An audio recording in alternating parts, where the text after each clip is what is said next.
नमस्कार, सुप्रभात। स्वागत है आप सभी का। मैं हूं आपके साथ प्रीति। आइए बुलेटिन की शुरुआत करते हैं हेडलाइंस के साथ।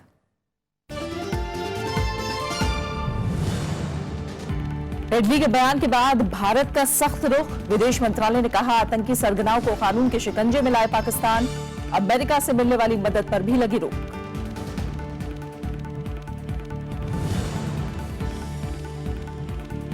जेएनयू मामले की जांच के लिए उच्च स्तरीय समिति गठित। 8 छात्रों के शैक्षिक गतिविधियों पर रोक। शिक्षकों ने पुलिस कार्रवाई को बताया गैर जरूरी। राहुल गांधी का केंद्र सरकार पर धौंस जमाने का आरोप।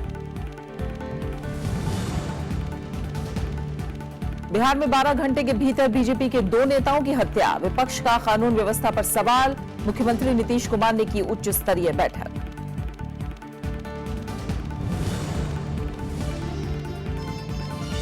अर्थव्यवस्था में सुस्ती बरकरार रहने के संकेत। औद्योगिक उत्पादन में लगातार दूसरे महीने गिरावट। खुदरा महंगाई दर 17 महीने के उच्चतम स्तर पर।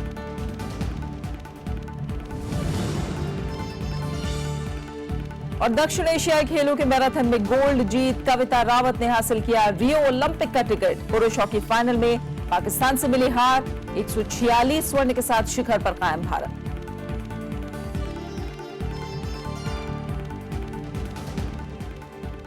भारत ने पाकिस्तान से 26/11 मुंबई हमले के गुनहगारों के खिलाफ कार्रवाई की मांग की है। विदेश मंत्रालय के मुताबिक हेडली की गवाही से मुंबई आतंकी हमलों में पाकिस्तान का हाथ होने की पुष्टि होती है। भारत ने अमेरिका से पाकिस्तान को मिलने वाली आर्थिक मदद पर भी आपत्ति जताई है। मुंबई हमले के गुनहगार डेविड कोलमैन हेडली के बयानों में पाकिस्तानी सेना और आतंकवादी सरगनाओं के बीच संबंधों के खुलासे के बाद भारत ने अब इस मामले में पाकिस्तान से कार्रवाई की मांग की है। भारत ने कहा है कि हेडली का बयान एक मान्य साक्ष्य है जो साबित करता है कि मुंबई हमले को पूरी तरह से पाकिस्तान की जमीन से अंजाम दिया गया। Well, as you know, David Headley's testimony is in relation to the Mumbai terrorist attack, and the testimony is self-explanatory. We have always maintained that it is up to Pakistan to investigate and expose fully the conspiracy in Pakistan behind the Mumbai terrorist attack and to bring all concerned to justice. विदेश मंत्रालय ने पाकिस्तान को मिलने वाली अमेरिकी मदद पर भी आपत्ति जताई है। विदेश मंत्रालय के मुताबिक पाकिस्तान इस पैसे का इस्तेमाल भारत विरोधी गतिविधियों के लिए करता है। Well, our position on this has been made clear on a number of occasions that we believe that all such aid actually goes directly into activities directed at India and it should not be given. विकास स्वरूप ने कहा कि अजमल कसाब के गुनाह कबूलने के बाद अगर किसी प्रकार की पुष्टि की जरूरी थी तो वो हेडली की गवाही से पूरी हो गई है। Bureau report, Rajya Sabha TV. इससे पहले कल डेविड कोलमैन हेडली ने 26/11 हमले को लेकर कई नए खुलासे किए। हेडली ने अदालत को बताया कि मुंबई हमले के दौरान मुंबई एयरपोर्ट और नेवी स्टेशन को निशाना बनाना चाहते थे। सिद्धिविनायक मंदिर और शिवसेना भवन भी लश्कर के टारगेट में शामिल था। वीडियो कॉन्फ्रेंसिंग के जरिए गवाही के दौरान डेविड कोलमैन हेडली ने अदालत को बताया कि उसने भाभा परमाणु अनुसंधान केंद्र का वीडियो तैयार किया था। हेडली को भाभा परमाणु केंद्र के किसी एक ऐसे व्यक्ति को भर्ती करने के लिए कहा गया था जो आईएसआई के लिए काम कर सके। हेडली ने बताया कि लश्कर ने शिवसेना मुख्यालय की रेकी करने को कहा था। मैंने भाभा एटॉमिक रिसर्च सेंटर को का भी रेकी किया था और मुझे कहा गया था मेजर इकबाल ने कि वहां से कुछ लोगों को रिक्रूट करके हमें कुछ इंफॉर्मेशन जो चाहिए वो मिलनी चाहिए, ये एक उसने बात कही थी। गवाही के दौरान हेडली ने यह भी खुलासा किया कि मुंबई हमले के बाद वो आतंकी संगठन अल-कायदा के संपर्क में भी था। उसने बताया कि अल-कायदा के उसके संबंधों की जानकारी लश्कर को नहीं थी। हेडली ने कहा कि मुंबई हमले के बाद वो हिंदुस्तान आया था। 26/11 का आतंकी हमला के बाद वो इलियास काश्मीरी के साथ कांटेक्ट उसका था और इलियास काश्मीरी ये अल-कायदा का कमांडर था। उसने कहा कि ये, मैंने पूछा कि ये बात तुमने लश्कर को बताई थी क्या, तो उसने कहा कि मैंने नहीं बताई क्योंकि लश्कर मुझे परमिट नहीं करते थे। हेडली के मुताबिक उसने मुंबई की रेकी के बाद पाकिस्तान में मेजर इकबाल और लश्कर के नेता जकीरुर रहमान लखवी, साजिद मीर, अबू खां और अब्दुल रहमान पाशा के साथ कई बैठकें की थी। गवाही के दौरान हेडली ने यह भी कहा कि उसने लश्कर को सिद्धि विनायक और नेवी बेस पर हमला करने के लिए मना किया था। अखिलेश सुमन, राज्यसभा टीवी। कांग्रेस अध्यक्ष सोनिया गांधी ने कहा है कि कुछ ताकतें देश के सांप्रदायिक सौहार्द को बिगाड़ने का काम कर रही हैं। अपने रायबरेली दौरे के दूसरे दिन सोनिया ने आरोप लगाया कि केंद्र सरकार में शामिल लोग संवैधानिक संस्थाओं को भी कमजोर करने का काम कर रहे हैं। उन्होंने कहा कि संसद में जब भी गरीब और आम आदमी की आवाज कांग्रेस उठाती है तो इसे दबाने की कोशिश की जाती है। सोनिया गांधी ने कहा कि संसद में गतिरोध का दोष बेवजह कांग्रेस पार्टी और गांधी नेहरू परिवार पर मढ़ा जाता है, जबकि इसके लिए सरकार जिम्मेदार है। नेशनल हेराल्ड मामले में सुप्रीम कोर्ट ने कांग्रेस अध्यक्ष सोनिया गांधी और राहुल गांधी को व्यक्तिगत पेशी से छूट दे दी है। इस मामले में हाईकोर्ट की टिप्पणियों पर भी रोक लगा दी गई है। हालांकि अदालत ने ट्रायल पर रोक लगाने से इनकार कर दिया।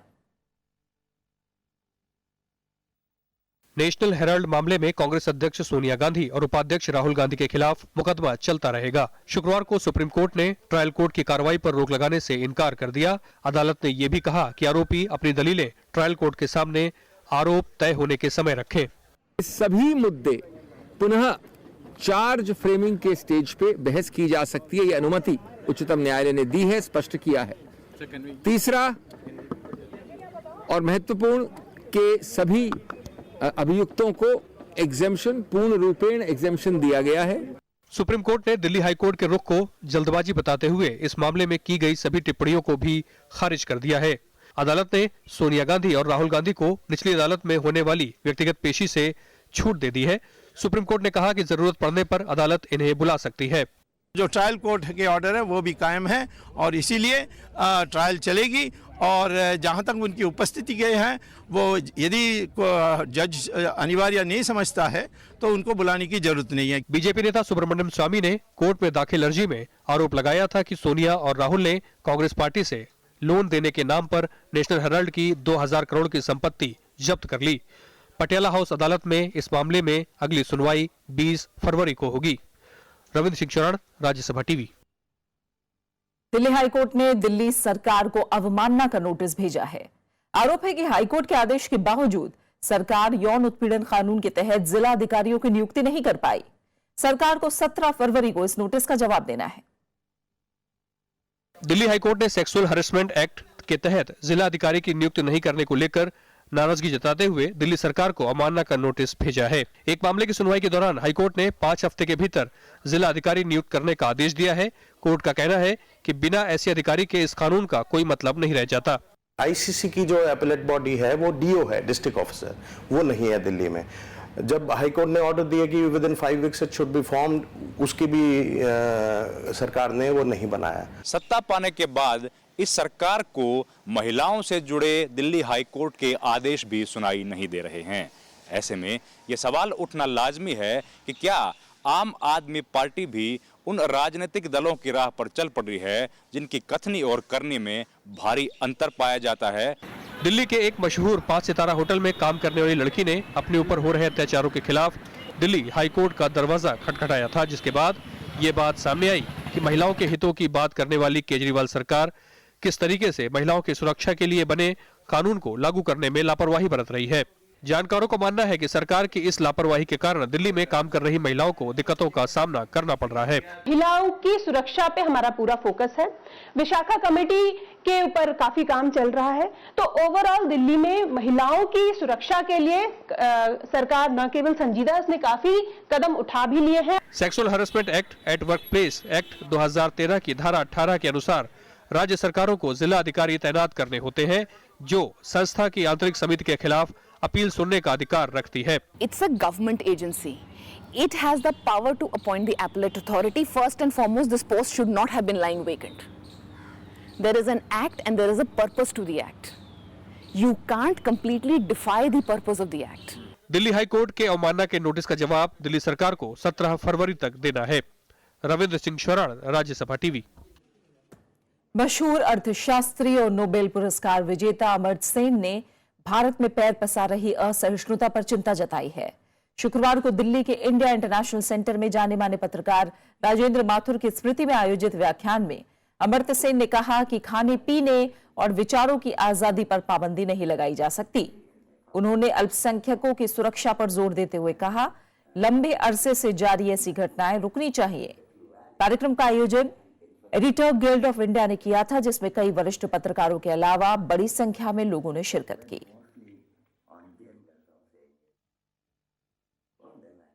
We should not tolerate the intolerance that undermines our democracy, that impoverishes the lives of many Indians, and that facilitates a culture of impunity of tormentors, which of course allows this tormenting to continue. गुरुत्वाकर्षण तरंगों की खोज के बाद जहां दुनिया भर के वैज्ञानिकों में जोश का माहौल है, वहीं पुणे के खगोल विज्ञान और खगोल भौतिकी केंद्र आयुका में भी इस खोज को लेकर व्यापक चर्चाओं का दौर जारी है। आज से करीब 100 साल पहले आइंस्टाइन ने इन तरंगों के बारे में बताया था, लेकिन इसकी प्रामाणिकता पर अब जाकर मुहर लगी है। अमेरिका के वॉशिंगटन में गुरुत्वाकर्षण तरंगों की मौजूदगी के ऐलान के बाद पुणे के आयुका में उत्साह और उमंग का माहौल है। यहाँ के वैज्ञानिक और छात्र इस कामयाबी में भारत के योगदान को लेकर खासा उत्साहित हैं। इनका मानना है कि भारत में भी सूक्ष्म तरंगों को पकड़ने वाली लाइगो ऑब्जर्वेटरी हो तो ऐसी बड़ी कामयाबियां अपने दम पर भी हासिल की जा सकती है। अभी हमें और भी डिटेक्टरों की जरूरत है, जिससे कि हम और भी अच्छे और जो चीजें हम 2 डिटेक्टरों या 3 डिटेक्टरों से नहीं कर सकते, हम 4 या 5 अगर हम और डिटेक्टर लाएं तो उससे और भी नई चीजें और किसी यूनिवर्स को और भी अच्छे तरीके से हम उसको जान सकते हैं। भारत के वैज्ञानिक प्रधानमंत्री नरेंद्र मोदी के ऐलान और उत्साह बढ़ाने वाले ट्वीट से बेहद खुश हैं। उन्हें पूरी उम्मीद है कि जिस काम में यहाँ के वैज्ञानिक करीब 10 साल से लगे हैं वो जल्द पूरा हो जाएगा, यानी गुरुत्वाकर्षण तरंगों को महसूस करने में सूक्ष्म लाइगो जैसी तीसरी ऑब्जर्वेटरी भारत में लग सकती है, जिसे बनने में 7 साल का समय लगेगा। Cost will be around 1000 crores, something like that, of the order of that. आणि आणखी काय and it is I think I am hopeful of the detector coming up. वैज्ञानिकों का मानना है कि गुरुत्वाकर्षण तरंगों के पता लगने से ब्रह्मांड और ब्लैक होल को समझने में अब और आसानी होगी। साथ ही ब्रह्मांड की उत्पत्ति को लेकर बिग बैंग सिद्धांत को भी सुलझाने में मदद मिलेगी। हालांकि लाइगो जैसी ऑब्जर्वेटरी भारत में लगाने के रास्ते में पेचीदगियां भी कम नहीं हैं। If the LIGO India detector comes up in a reasonable time, that will play a very crucial role in gravitational wave astronomy, and that's really our interest in pushing that project with several people working together here. Bharat के मशहूर वैज्ञानिक professor CV Visvesvaraya ने 45 साल पहले गुरुत्वाकर्षण तरंगों के बारे में अपना रिसर्च पेपर पेश किया था। तब कोई laser interferometer gravitational wave observatory यानी लाइगो के ना होने की वजह से इसे ठोक बजाकर दुनिया के सामने लाने का कोई जरिया नहीं था। लेकिन इस बड़ी कामयाबी के बाद भारत में एशिया का पहला और दुनिया का तीसरा लाइगो लैब बनने का रास्ता साफ होता नजर आ रहा है। कैमरामैन सुरेश के साथ संजय कुमार, राज्यसभा टीवी, पुणे। मुंबई में चल रहे 6वें राष्ट्रीय विज्ञान फिल्मोत्सव 2016 का आज आखिरी दिन है। फिल्मोत्सव के चौथे दिन कई फिल्मों की स्क्रीनिंग हुई। इसके अलावा कई वरिष्ठ फिल्मकारों ने विज्ञान फिल्म निर्माण से जुड़े पहलुओं पर बात की। 6ठे राष्ट्रीय विज्ञान फिल्मोत्सव और प्रतियोगिता 2016 में शुक्रवार को विज्ञान, पर्यावरण और स्वास्थ्य पर बनी फिल्मों के अलावा प्रतियोगिता के लिए शॉर्टलिस्टेड फिल्मों की स्क्रीनिंग की गई। इस मौके पर वरिष्ठ फिल्मकारों और लेखकों ने लोगों को विज्ञान फिल्म निर्माण से जुड़े कई पहलुओं के बारे में बताया। It's first time I am coming to Indian Science Film Festival and it has opened a new world for me. It has given so many ideas and I have learned so many things from this festival. कार्यक्रम में संपादन के मूल पहलुओं, ध्वनि के रचनात्मक उपयोग और डिजिटल स्टोरी टेलिंग जैसे विषयों पर चर्चा हुई। इस मौके पर कहा गया कि विज्ञान फिल्में सामाजिक बदलाव का जरिया बन सकती हैं। ये 6ठा नेशनल साइंस फिल्म फेस्टिवल जो हुआ है, इसके लिए काफ़ी मेहनत की गई है और पहली बार बॉलीवुड के और इंडियन सिनेमा के और टेलीविज़न के और दूसरे क्षेत्र से प्रोमिनेंट लोग आए। इस फिल्मोत्सव का आयोजन विज्ञान प्रसार दिल्ली और राष्ट्रीय विज्ञान संग्रहालय परिषद कर रहा है। इसमें युवा और बाल फिल्मकारों के साथ साथ फिल्म उद्योग से जुड़े कई दिग्गज हिस्सा ले रहे हैं। संजय कुमार, राज्यसभा टीवी, मुंबई। खबरें लगातार जारी हैं, लौट रहे हैं एक छोटे से ब्रेक के बाद।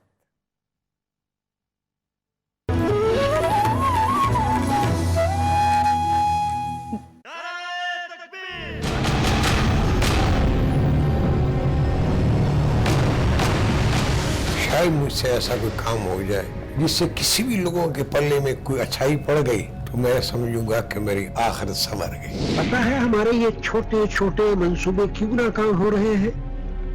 अल्लाह ताला हमसे कोई बड़ा काम करवाना चाहता है। मैं आज भी फिल्म से इसलिए भागता हूँ कि डबिंग जिंदगी का सबसे मुश्किल काम लगता है। बेदीन माशरा है, बेदीन हुकूमत है, तुरने पड़ेंगे तुरने। मैं रशीद नाज, आपसे मुलाकात होगी, जरूर देखिएगा गुफ्तगू, सिर्फ राज्यसभा टीवी पर।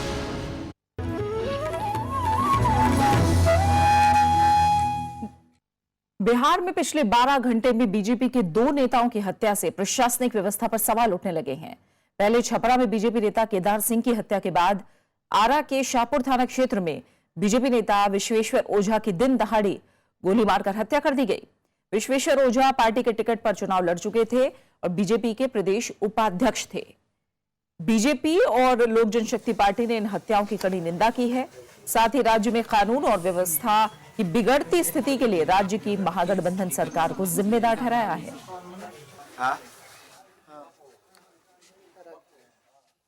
दो नेता की 24 घंटे के अंदर हत्या हुई है।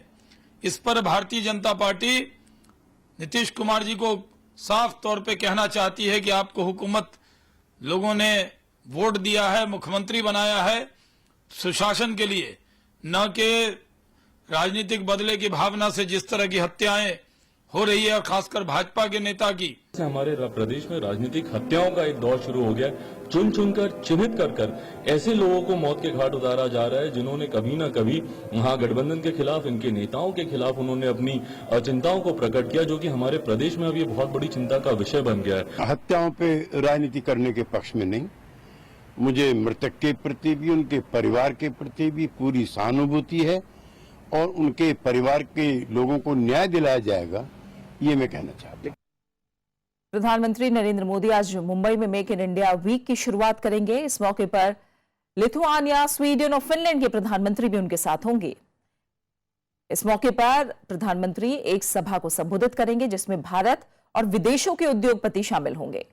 कार्यक्रम में कई राज्यों के मुख्यमंत्री भी शिरकत करेंगे। इस कार्यक्रम का मकसद सरकार की मेक इन इंडिया पहल को बड़ा आयाम देना और निर्माण क्षेत्र में देश की उपलब्धियों को दर्शाना है। इसके बाद प्रधानमंत्री बंबई आर्ट्स सोसाइटी की तरफ से आयोजित एक समारोह में हिस्सा लेंगे।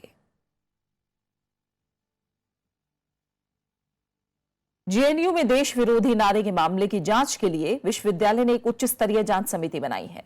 साथ ही जांच जारी रहने तक 8 छात्रों के अकादमिक काम पर रोक लगा दी गई है। वाम दलों ने भी छात्रों की गिरफ्तारी पर सवाल उठाए हैं। इस बीच कांग्रेस उपाध्यक्ष राहुल गांधी भी जेएनयू छात्रों के समर्थन में उतर आए हैं।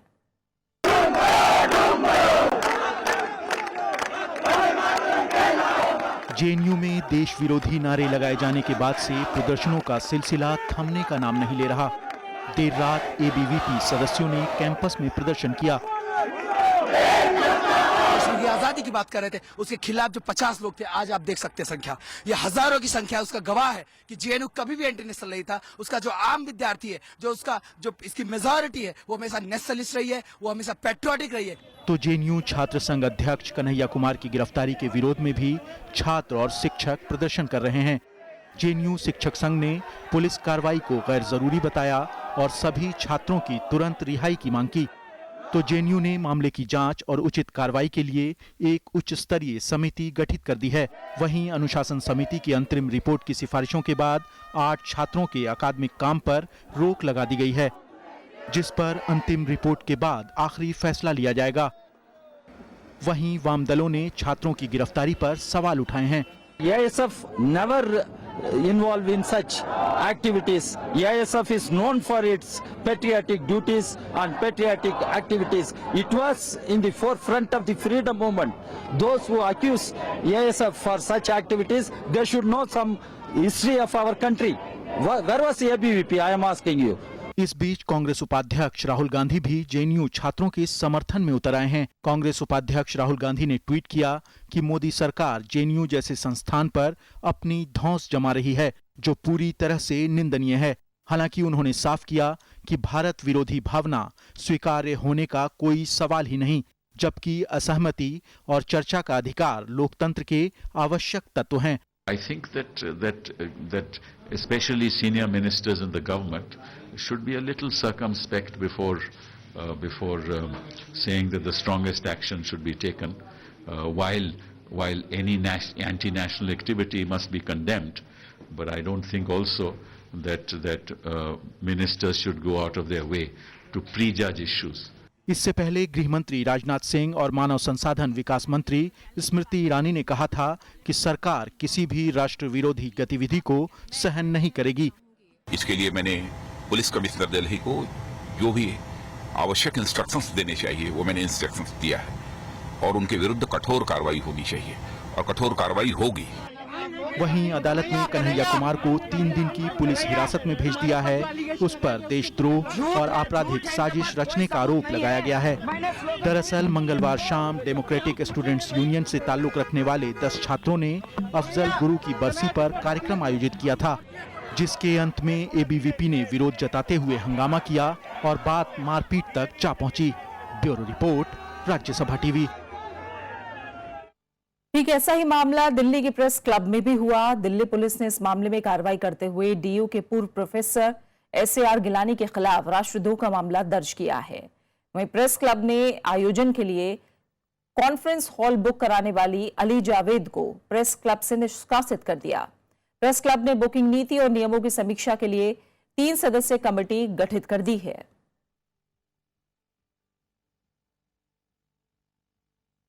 वित्त मंत्री अरुण जेटली ने कहा है कि शेयर बाजार में आई तेज गिरावट से घबराने की जरूरत नहीं है।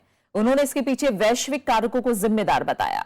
उन्होंने कहा कि भारतीय अर्थव्यवस्था मजबूत है और निवेशकों को इसमें भरोसा बनाए रखना चाहिए। उन्होंने कहा कि दुनिया में मंदी जरूर है, लेकिन सरकार आर्थिक वृद्धि और सुधार की नीतियां जारी रखेगी। वित्त मंत्री ने कहा कि शेयर बाजार में गिरावट के कारण देश से बाहर के हैं। दरअसल शेयर बाजार गुरुवार को 807 अंक गिरकर बीते 6 महीने के सबसे निचले स्तर पर पहुंच गया था और 23,000 से नीचे बंद हुआ था।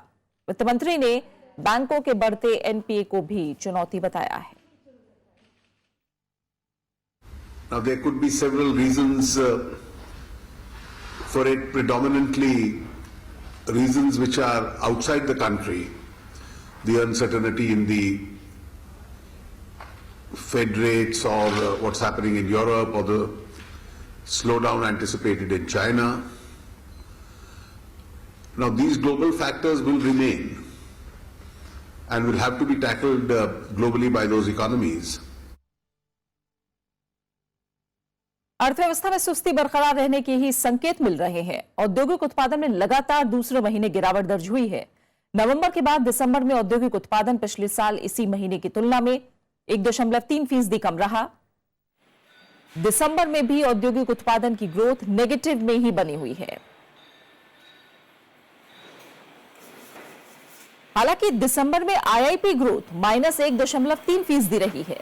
नवंबर में आईआईपी ग्रोथ -3.4% रही थी। औद्योगिक उत्पादन में गिरावट की मुख्य वजह पूंजीगत सामान उत्पादन में भारी गिरावट है। दिसंबर में पूंजीगत सामान क्षेत्र का उत्पादन सालाना आधार पर 19.7% घटा है।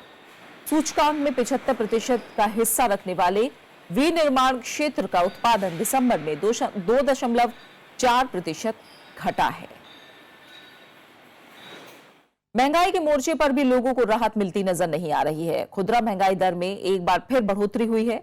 महंगाई दर जनवरी में बढ़कर 5.69% हो गई है। दिसंबर में यह आंकड़ा 5.61% था। इस बढ़ोतरी के साथ ही महंगाई दर 17 महीने के उच्चतम स्तर तक पहुंच गई है। खाने पीने की चीजों की कीमतों में इजाफे से महंगाई दर में बढ़ोतरी हो रही है।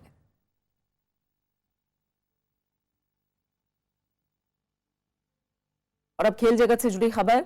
12वें दक्षिण एशियाई खेलों में भारतीय खिलाड़ियों का शानदार प्रदर्शन जारी है। निशानेबाजी और एथलेटिक्स में शानदार प्रदर्शन की बदौलत भारत के स्वर्ण की संख्या 146 तक पहुंच गई है। गुरुवार को भारतीय खिलाड़ियों ने 6 स्वर्ण पदक अपने नाम किए। भारत अब तक 146 स्वर्ण जीत चुका है। रिकॉर्ड शॉट जिनको बोलते हैं।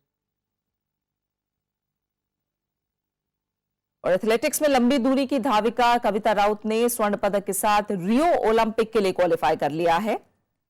महाराष्ट्र की 30 साल की एथलीट कविता ने मैराथन का स्वर्ण पदक अपने नाम किया। कविता ने 2 घंटे 38 मिनट और 38 सेकंड का समय निकालकर स्वर्ण पर कब्जा किया।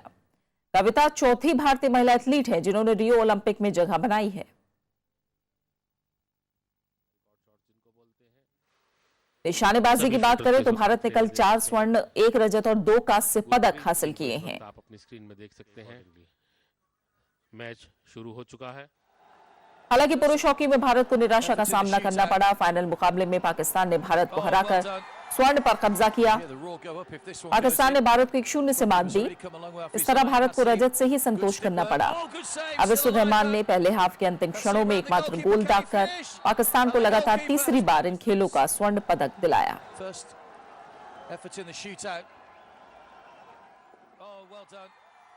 और अब एक नजर पदक तालिका पर डालते हैं। भारत 146 स्वर्ण, 80 रजत और 23 कांस्य पदक के साथ 249 पदक जीतकर शीर्ष पर बरकरार है।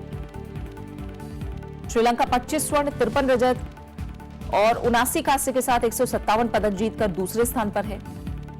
जबकि पाकिस्तान 8 स्वर्ण, 23 रजत और 43 कांस्य के साथ 74 पदक जीतकर तीसरे स्थान पर बना हुआ है। बात बांग्लादेश की करें तो 4 स्वर्ण, 12 रजत और 42 कांस्य के साथ 58 पदक जीतकर चौथे नंबर पर है। फिलहाल इस बुलेटिन में इतना ही। आखिर में एक नजर हेडलाइंस पर।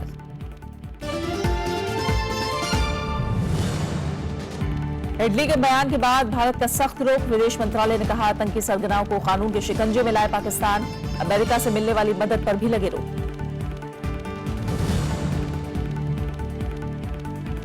जेएनयू मामले की जांच के लिए उच्च स्तरीय समिति गठित। 8 छात्रों की शैक्षिक गतिविधियों पर रोक। शिक्षकों ने पुलिस कार्रवाई को बताया गैर जरूरी। राहुल गांधी का केंद्र सरकार पर धौंस जमाने का आरोप।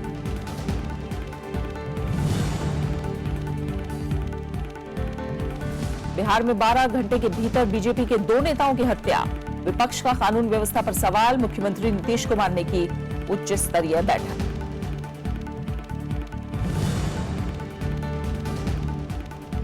अर्थव्यवस्था में सुस्ती बरकरार रहने के संकेत। औद्योगिक उत्पादन में लगातार दूसरे महीने गिरावट। खुदरा महंगाई दर 17 महीने के उच्चतम स्तर पर।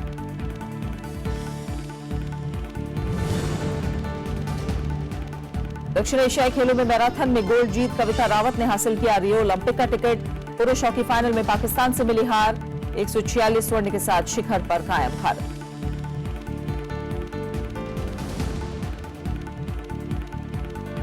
उसी के साथ फिलहाल इस बुलेटिन में इतना ही। आगे आप देख सकते हैं खास कार्यक्रम देश देशांतर। नमस्कार।